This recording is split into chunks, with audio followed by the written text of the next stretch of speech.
बिस्मिल्लाहिर्रहमानिर्रहीम। अस्सलाम वालेकुम।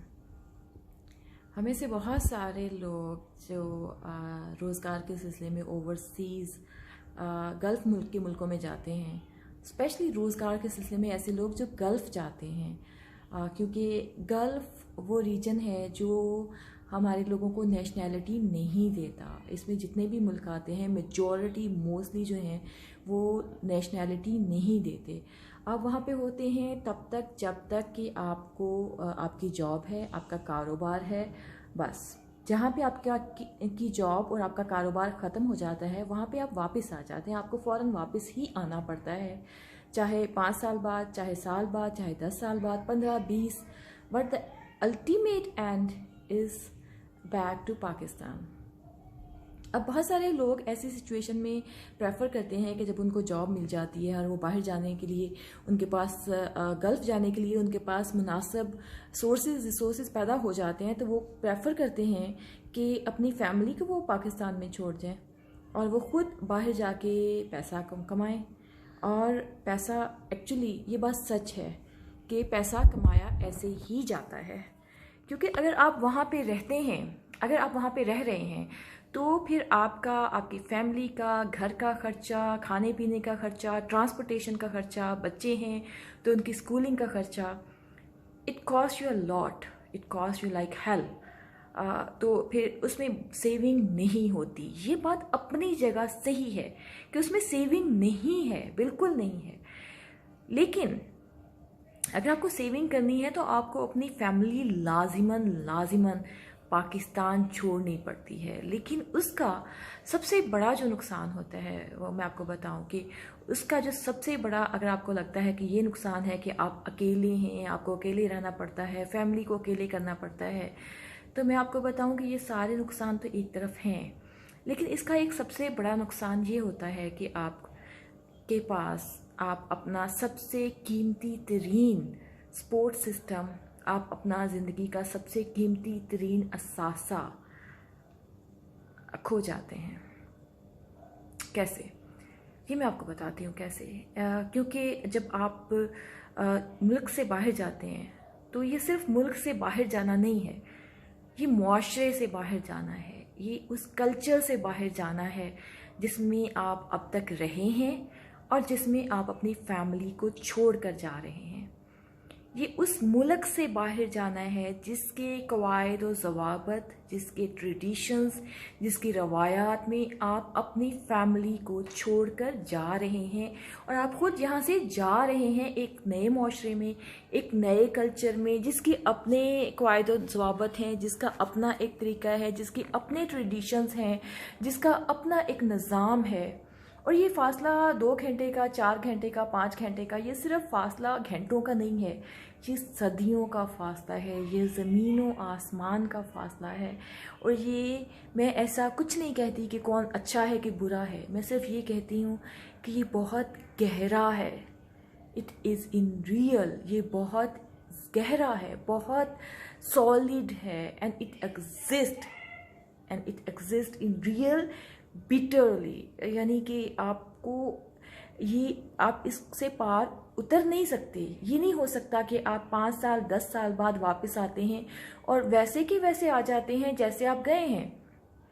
अब जब वापस आते हैं, जितने ज़्यादा अरसा बाहर लगा के आते हैं, जितनी ज़्यादा आपने सेविंग कर ली है, जितना ज़्यादा आपने पैसा इकट्ठा कर लिया है, उतने ही ज़्यादा आप एक नए कल्चर के, आप एक नए इलाके के, नए जोग्राफिए के, नए निज़ाम के इंसान बनकर वापस आए हैं। जितना ज़्यादा वक्त आपने वहाँ पे ज़्यादा लगाया है, उतनी ज़्यादा आप बैक टू होम, उतने ज़्यादा आप अपने लोगों से, अपने ख़ानदान से, अपने मोहल्ले से, अपने शहर और मुल्क के लोगों से बदल गए हैं। अब ये चेंज अच्छी है कि बुरी है, इस चेंज को हम रहने देते हैं। इस पे तो हम बात ही नहीं करते कि ये चेंज अच्छी है कि बुरी है।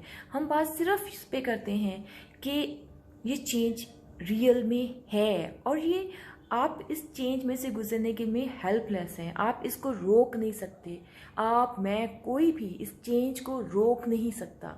हम मजबूर होते हैं ख़ुद को उस मुआशरे के मुताबिक ढाल लेने पे जिसमें हमें एग्जिस्ट करना है, उसके कवायद, उसके ज़वाबित, उसके रवैये, उसकी रवायात, वहाँ के सोचने का अंदाज़, वहाँ के उठने बैठने जागने सोने के अंदाज़, हम उनके आदी हो जाते हैं। लेकिन वो जो लोग, जो हमारी फैमिली, हमारे बीवी बच्चे, हमारे वालिदैन बहन भाई, वो जिनको हम उसी माशरे में छोड़ कर आए हैं, वो उसमें फिट इन है, they are perfectly fit in it, और वो उस माशरे, उस कल्चर, उस ट्रेडिशन के मुताबिक बिल्कुल ठीक है, वो वहाँ पे बिल्कुल ठीक है, उनमें कोई मसला नहीं आ गया। मसला आप में आ गया है, बदल आप गए हैं, क्योंकि आप अब एक दूसरे कल्चर के इंसान हैं, अब आप एक दूसरे माशरे के इंसान हैं, अब आप बिल्कुल दूसरे इलाके के इंसान बन चुके हैं। तो ये जो मसला है, ये मसला अब आपके साथ आ गया है। ऐसी सूरत हाल में फिर ये होता है कि इसी वजह से हम ये देखते हैं कि जो लोग बहुत अरसे बाद, दहाई, 1 दहाई, 2 दहाई, 15 साल, 20 साल के बाद जब वो लोग वापस आते हैं, तो वो अपने ही ख़ानदानों में वो निभा नहीं कर पाते, वो अपने ही लोगों से नहीं बना पाते, वो अपने ही लोगों के लिए, वो अपने ही घर के लोगों के लिए, जिस यूनिट से, एक यूनिट से वो निकल के जाते हैं, वो उस एक यूनिट का हिस्सा मज़ीद नहीं रह पाते। क्योंकि और इसमें दोनों का कसूर नहीं है, इसमें दोनों पार्टीज़ का कसूर नहीं है, इसमें उस फासले का कसूर है जो 2 माशरों के बीच में आ गया है।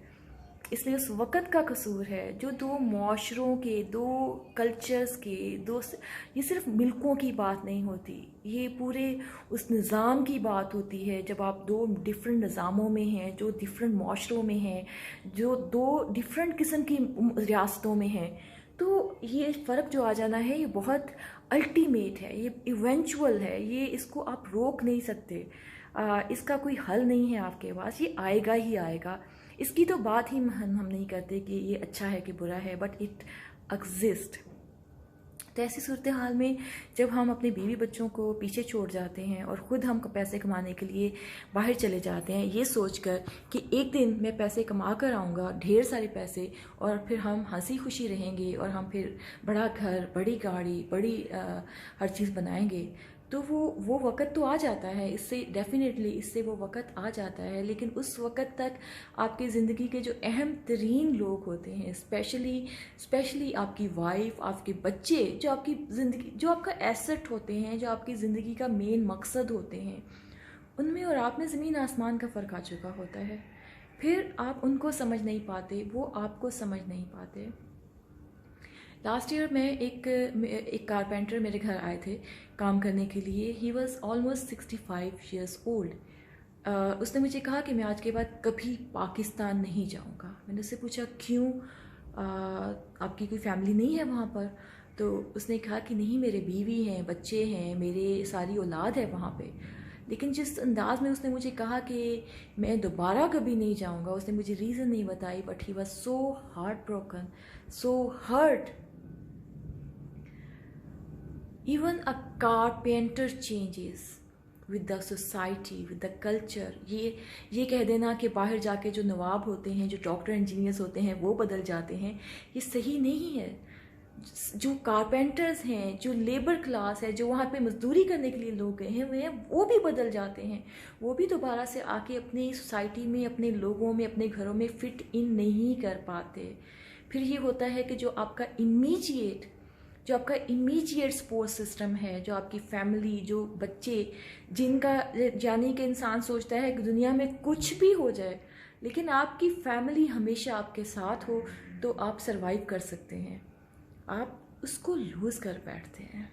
उसकी वो सपोर्ट, उसकी वो मोहब्बत, वो होलनेस जो एक जैसा देखने से, एक जैसा बरतने से, एक जैसे माहौल में रहने से, साथ रहने से, जो हर मुश्किल में, अच्छे बुरे वक़्त में एक साथ गुज़रने से, जो आपके दिमागों में, आपकी ज़िंदगियों में, आपके सोच में और आपके जज्बात में जो फ़र्क एक सफ़र में से साथ गुज़रने से आता है, वो फ़र्क ख़त्म हो गया है। वो फ़र्क उनके में नहीं आया है, सिर्फ आप में आया है।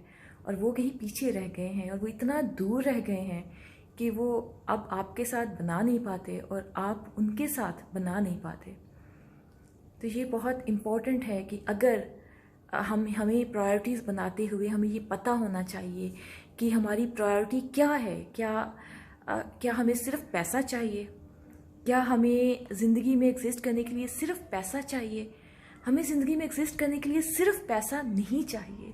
हमें at the end of the day वो कंफर्ट, वो सुकून, वो तहफ़्फ़ुज़ का एहसास, वो होलनेस का एहसास चाहिए जो एक एटलीस्ट इमीडिएट फैमिली, आपकी क्लोज होल फैमिली आपको देती है। और वो तभी दे सकेगी, वो आपकी तरह आपके साथ खड़े होकर सिर्फ तब सोचेगी जब वो आपके साथ हर सफ़र में आपके साथ गुजरेगी। अगर वो हर सफ़र में से आपके साथ नहीं गुजर रही तो उनका दिमाग और उनका दिल वो तमाम चीज़ों को समझने से कासिर है जिनको आप समझ चुके हैं। आपकी फैमिली आपका ज़ादे राह होता है और इसकी ज़िंदगी के सफ़र में आपको बहुत शिद्दत से हर जगह पे ज़रूरत है। उनको हमेशा अपने साथ रखिए ताकि वो आपके लिए हमेशा एक सपोर्ट सिस्टम बन सकें।